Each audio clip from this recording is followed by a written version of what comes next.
It's time to squash your belief that chili needs meat to be hearty and delicious.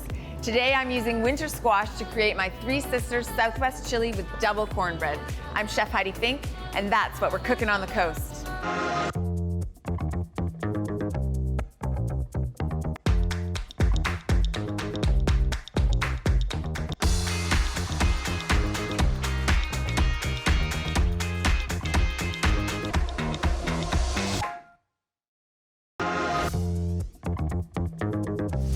Welcome to the kitchen. Today we are inspired by Southwest flavors with my Three Sisters chili and double cornbread.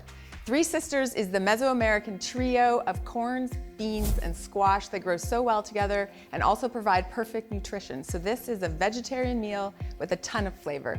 Let's get started. So the first thing I want to show you is how to properly cut a squash or easily cut a squash. I have a butternut squash here that I've already cut in half and scooped the seeds out of. And they can be kind of tricky to peel. The skin's very thick, hard to peel with a peeler, and then they're kind of wobbly. So let me show you my trick for dealing with this, okay? So we're just gonna cut it into some wedges like that. And then that way, once you have a wedge, you end up with a nice flat surface, and you can use your knife to just cut the skin off rather than having something that's like wiggly and slippery that you're trying to use a peeler on. And then for this recipe, we're just gonna cut it into small pieces, and then we're gonna toss that with a little bit of oil and salt and throw it in the oven. There we go. So normally I would do the whole squash. You want about 1 pound to 1.5 pounds of winter squash, and you can use any winter squash that you want. It doesn't have to be butternut. I just picked that one because it was kind of on the small side, actually.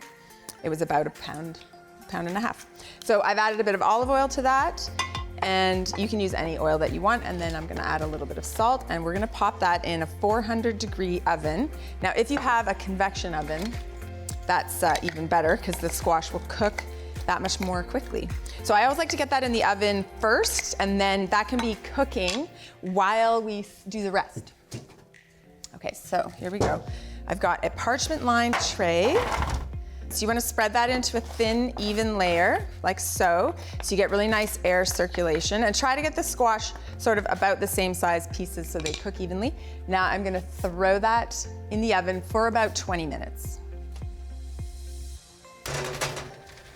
And then, through the magic of TV, I have some already roasted. So there you go. This is what it looks like, a little bit golden and caramelized and ready to go. I'm just gonna put that on the cooling rack and we'll get started on the chili.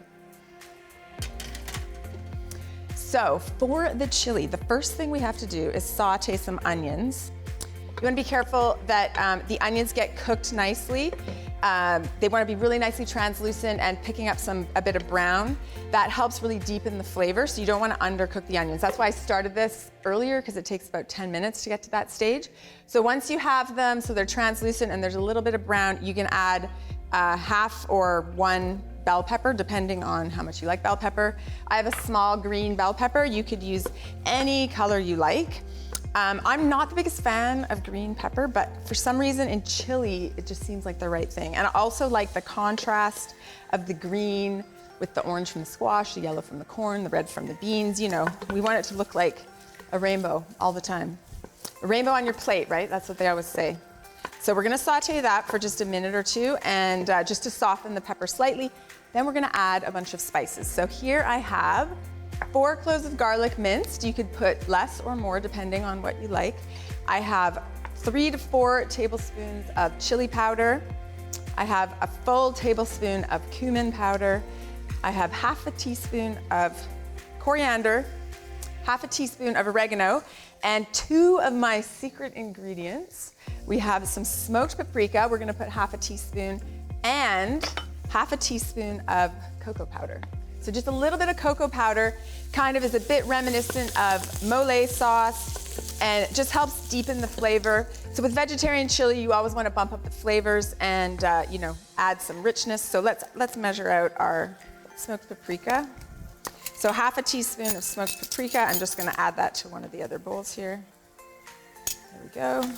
And half a teaspoon of cocoa powder. And you could add more of these spices. The smoked paprika adds Oh, I love how it came out like a little sandcastle. The smoked paprika adds like a smokiness, and the cocoa powder adds a bit of depth. All right, now we're gonna add all of our aromatics. So we're gonna add our garlic, and then our chili powder. Here we go. Our cumin, it's smelling already really good in here, and I haven't even finished adding the spices. Oregano, and I'm just stacking those out of the way, and we're gonna saute that. So you always wanna make sure that you're sauteing the spices. It really helps bring up the flavors. You don't wanna just be simmering. When you have this many spices, to really bring out the richness, it needs to be sauteed, but you wanna make sure that we're not burning it, so we only wanna do this for maybe between 10 and 30 seconds, just so that you get a lot of flavor and richness. It smells so good. I just love chili. I mean, I love meat chili, I love veggie chili, I love all chilies. We're gonna add a little water just to cool the pan. Woo. I love a little drama. Okay, so here we go. So if you wanted to, you could simmer this and have the oil separate, which if you've seen some of my other episodes, you know I talk about that a lot. The oil separation really builds flavor, but I find it's not 100% necessary with this recipe. So what we're gonna do now is we're gonna add about 1.25 cups of pureed tomato, and that's just one of those 14-ounce cans of tomato. I use the whole or the diced tomato and just puree it, or you can use the tomato passata, the tomato puree that's already pureed in the jar. If you used the crushed tomato, that's a little on the thick side, so I would only use half the amount and then add some more water. So I'm gonna add a bit more water. So in total, we're adding 2 cups of water to this chili and about 1.25 cups of tomato. And we're gonna bring that to a boil. And then we are gonna add my favorite, just easy peasy weeknight protein is some canned beans. So you can cook your beans yourself if you want, but we have 1 can of kidney beans, 1 can of black beans. I like to use both for additional flavor, color, nutrition. So once this comes up to a simmer, we're gonna add our beans. And we let the beans kind of simmer and absorb flavor until the squash is done. Once the squash is done, we put that in immediately, let that simmer. And you wanna let the whole thing simmer for maybe half an hour just to really build flavors. And then at the very end, we're gonna add corn. Okay, so I'm adding my kidney beans, and I'm gonna add my black beans. They're so pretty. All right, let's bring that up to a simmer. All right, we're gonna let that simmer for about 10 minutes or until the squash is done, and then we're gonna add the squash and let that simmer. At the very end, just before serving, we're gonna add some corn. This is just frozen corn that I thawed out. We've got lots more coming up. Later on in the show, we're gonna make some double cornbread to go with this chili. But after the break, we're on the road.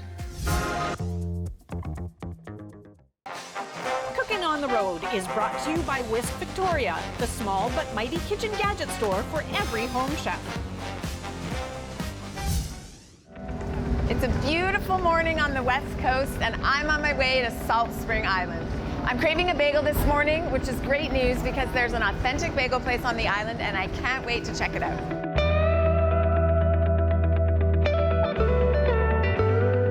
I'm here on a sunny day in the beautiful countryside of Salt Spring Island, right outside of Salt Spring Bagels Bakery. I can smell the beautiful bagel smell wafting. Maybe it's because Tim's bringing me bagels right now. A little warm. Thank you so much. This is amazing. So we've got several varieties of bagels. You have more than this, so you said, right? We have 9 we sell in the stores. 9 you sell in the stores. So can you tell me, Tim, a little bit about what makes your bagels so unique? This day and age is many large bakeries don't follow the authentic traditional bagel process. Right. That we still boil the dough, we still use the same ingredients. Yeah. And also we're a small bakery. We do some hand forming, and as far as I know, we're the only supplier in British Columbia that sell an authentic organic bagel in the stores. Okay. Which is, we think, very cool. But we have customers who appreciate that, and they choose our bagels often because they like the authentic flavors. Yeah, and the texture, the authentic texture is really key. Really, yeah, really because that kind of sets difference. it apart. Yeah. We've been making bagels here since 2005. So almost 20 years. Coming up on 20, yeah. Yeah, wow. Yeah, a lot of bagels. They smell really good. Is it okay if we try them? We certainly can. We certainly can. Let me introduce you to plain, cinnamon sugar, rosemary rock salt, Oh, sesame, everything, and poppy. okay. We also do a cinnamon raisin. We do vegan varieties as well. I've actually never tried your cinnamon bagels. Okay, Yeah, sure. should we try Well, that? grab one. Okay, okay. There we go. You want Cut to give it it a or just rip it. Just rip it. You okay. could just rip it. Oh yeah. Look at that chew in there when you pull it apart. Ah, yeah. This is delicious. Delicious. Compared to sometimes I get really disappointed when I eat round bread. Yeah. These have the nice chew. They have that crispy boiled, you know, And when you toast them, texture. even if they've been on the shelf for days and you pull them off and you toast them, they're fresh again. So in the process I saw they get hand boiled basically, hand formed, baked in small batches, organic ingredients. So you can get them all over the Salt Spring Island and the main island. We've been on Salt Spring forever. Victoria, we went 10 years ago.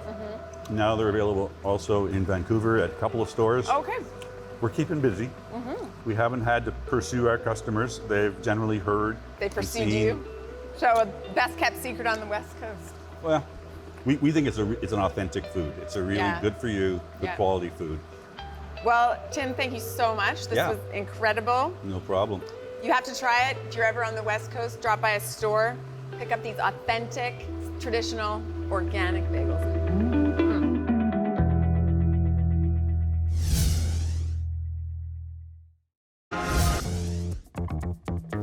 Welcome back. We are making Three Sisters chili and double cornbread, a delicious plant-based meal.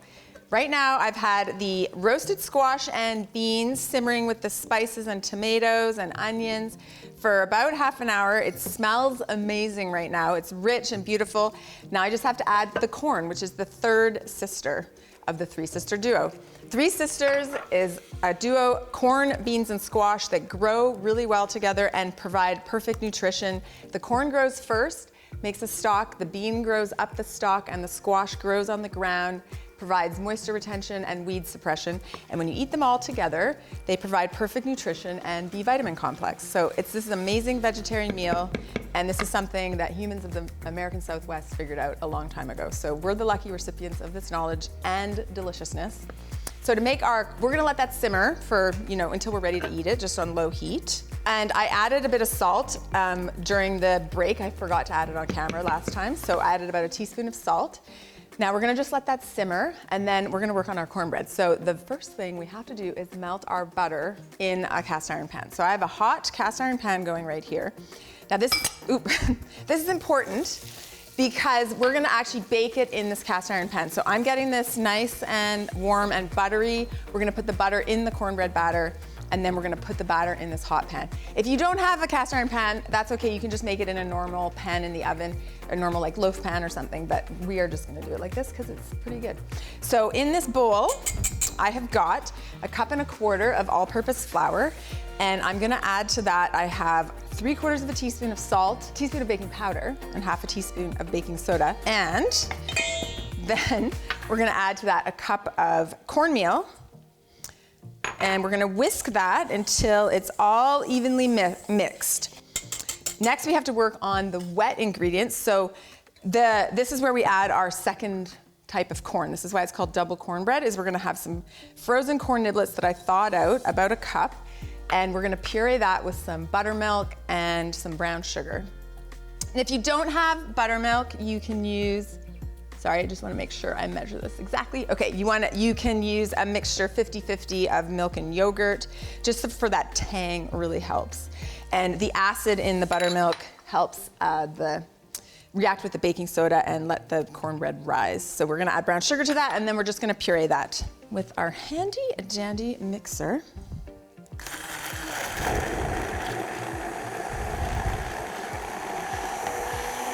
You wanna just make sure the corn is pureed as best as possible. All right, so stuff always gets stuck in this blade. If you had one of those high-powered blenders, you could use that and it would be more finely pureed. And sometimes with this recipe, I'll add extra corn to it, like triple corn. I might add some corn niblets to it. So the other thing we have to add to this is some 2 large eggs. I'm just gonna whisk that up, and then we're gonna add our butter to that. How's that? That's okay. Okay. We're gonna add that right to there. Ooh. I love adding warm butter to things. So there's a residue of butter in there, and that's exactly what you want, because that's basically like greasing the pan. And it's nice and warm still, and you can turn the heat back on if you want it to be really warm. I might do that just for some like dramatic effect, because you can never have too much drama in the kitchen. Okay, there we go. So I've whisked that up, so I've got all the dry ingredients. It's splashing everywhere. I've got all the dry ingredients mixed and all the wet ingredients. Now this is called the muffin method. It just means that we are going to mix but not overmix. So some of you might remember this from home ec, is that you want to make sure when you're mixing that you leave a few dry streaks of flour. And I know sometimes people have a hard time with that. It really stresses them out to leave dry bits of flour, but that's how you can ensure that the product is tender and not tough, okay? So you want it to be generally mostly mixed, but there's a little bit of lumps or dry flour, and then you know it'll be really tender and delicious. Okay, now we're gonna throw this in this pan. It didn't sizzle as much as I was hoping. That's okay. We're gonna put it in a 400-degree oven, and you're gonna put it in the bottom of the oven so that it gets a nice blast of heat on the bottom. So we get some nice crust. There we go, spread it out. Whew. Okay, I'm gonna put this in the oven. That will cook for about 25 minutes, and I happen to have one already done. There we go. So that's what this beautiful cornbread will look like in 25 minutes. Golden brown, crusty, super delicious and corny, and it goes very well with this delicious Three Sisters chili. All right, this is all ready to go, our beautiful Three Sisters chili. Let's get this tidied up and we can plate it and eat it. Let's plate this up. Now, this can go well with any type of chili that we want, or sorry, any type of chili toppings is what I meant to say. There we go. This is a really big helping. These are big bowls. We like big bowls of chili. And we're gonna turn that off. Let's just wipe that edge of the bowl. All right, okay. So of course we're gonna put some cheese, some cheese on here. I've got some feta, but you could just do whatever. You want some mozzarella, you put that on. I'm really partial to the sharp white cheese, but you know, any cheese will do. Another thing I'd love to put on chili is white onion, just a finely diced white onion. You could obviously also do green onion, but I like the sharpness of white onion. It pairs really well. And I've recently learned that it is very traditional. And avocado, of course, I think you can't have chili without avocado, especially vegetarian chili. It just adds like a really nice level of richness. But the thing that's great about chili is anyone could do whatever they want on their chili. And then finally, some chopped cilantro, and then we are going to cut up our cornbread, and everyone is gonna be super happy. There we go. Oh yeah, look at that. Beautiful. Okay, let's get our cornbread over here. I'm gonna bring it on over, and we're gonna cut it up. Here we go. Okay. I'm gonna use my bench scraper to cut it up so I don't wreck my pan. If you have made this ahead of time, you could probably take it out of the pan to cut it. So this way, everybody gets a wedge of beautiful cornbread, and it's delicious with a bit of butter on there. I'm gonna grab some napkins to put on this. There we go. And I'm gonna put some spoons in there. Okay, we have 2 napkins for our beautiful cornbread. Please come out of the pan. Please come out of the pan. There we go. Beauty. Look at that. It's beautiful, high, warm. It's got this crust on it. It smells like fresh corn in here. It's delicious. We're gonna give one to that person and one to that lucky person. And put this away. And then there you have it. Southwest Three Sisters chili with double cornbread. Super delicious. You wanna try? Pairings are brought to you by Liquor Plus. Discover the plus. We have this delicious Three Sisters vegetarian chili with lots of big flavors, smokiness, so it could be kind of tricky to pair with. With us today to help us is Garrett McDonald from Bones Brewing. Thanks so much for joining us. Thanks, Heidi. What did you bring? I brought a dry hopped passion fruit sour, and I thought this would be a really good one because it's a vegan sour. Most sours aren't vegan. Oh, I didn't know that, really. Yeah, they use lactose in a lot of sours, and this one we didn't. We didn't need it. Right. The passion fruit gave it a little bit of thicker mouthfeel, so. Oh, yeah. okay, that's awesome, because this chili, I did put cheese on it, but it is vegan, so that's a great, thanks for thinking of the vegans out there. Yeah, the option is there for the vegans. Oh, that looks beautiful. And the tartness of this beer is really gonna enhance the spice and all the smokiness in the chili. Okay. So. All right, well, I'm excited to try. Cheers. Cheers. Oh, you know, I do love a sour beer. Great. That's great. All right, I'm excited to try this. Let's see how I'm this excited goes. to see what you think of my vegetarian chili. It's got corns, bean, and squash in it. Okay. That's pretty good. Yeah? Yeah, I like it. Oh, that's good. Yeah, I think that's a perfect pairing. Yeah, it actually Yeah. works really well. Sour beer. I think I've had a sour beer with the chili before, but this one with the passion fruit, it like those kind of tropical notes really. It's a little Set off the chili, citrusy, kind of keeps the summer feeling going a little bit Yeah. with the chili. It's really good. It's nice and thick. I love the smokiness. And it's not too spicy, so you know I can eat the whole bowl without feeling like I have to run off and drink some water. I'm really entranced with the passion fruit with the chili, because passion fruit's kind of a tropical fruit, and then it goes with this kind of southwestern feeling meal, so it's a good pairing. Thank you. I think it'd be good on a hot day or a cold day. Yeah, actually that's true, because sometimes you want chili on a cold day. That's Yeah. true. No, it is really good. Thank you so much for joining us. This was great. Yeah, thanks so much for the chili and the cornbread. It was awesome. I'm glad you enjoyed it. Yeah, thanks. Show off your chili chops by sharing a photo. Tag us on social media at Chef Heidi Fink and at CHEK Media. I'm Chef Heidi Fink. The more you learn, the better it tastes. And I want to have some more of this amazing chili. Actually, I'm gonna have some more cornbread. I might eat the whole bowl. You can eat the whole bowl. Okay, go right for it. I want to put chili and cornbread and beer together. Let's try that. The avocado is really good on it too. I love avocado on the chili.